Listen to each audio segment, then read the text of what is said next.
বর্তমান সময়ে বাংলা সিনেমা দর্শকের কাছে ব্যাপক জনপ্রিয় হয়ে উঠেছে, বিশেষ করে অ্যাকশন, রোমান্টিক ও কমেডির কারণে। আজকে আমরা জানতে চলেছি প্রিন্স সিনেমার কিছু অজানা তথ্য।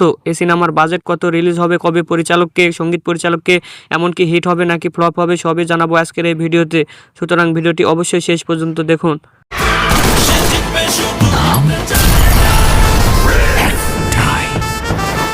প্রথমে আসি পরিচালকের কাছে। এটি পরিচালনা করেছেন আবু হায়াত মাহমুদ এবং মিউজিকে আছেন আরাফাত মহসিন। প্রযোজনা করেছেন শিরিন সুলতানা।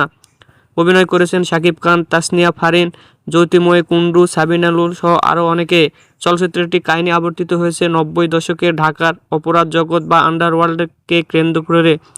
শাকিব খানকে এখানে একজন গ্যাংস্টার বা শীর্ষ সন্ত্রাসী চরিত্রে দেখা যাবে। এতে অপরাধ, অ্যাকশন, ভালোবাসা ও মানবিক আবেগের মিশেল রয়েছে। চলচ্চিত্রটি 2026 সালে ঈদ উল ফিতরে মুক্তি পাওয়ার কথা রয়েছে। প্রিন্সের হুকুমে।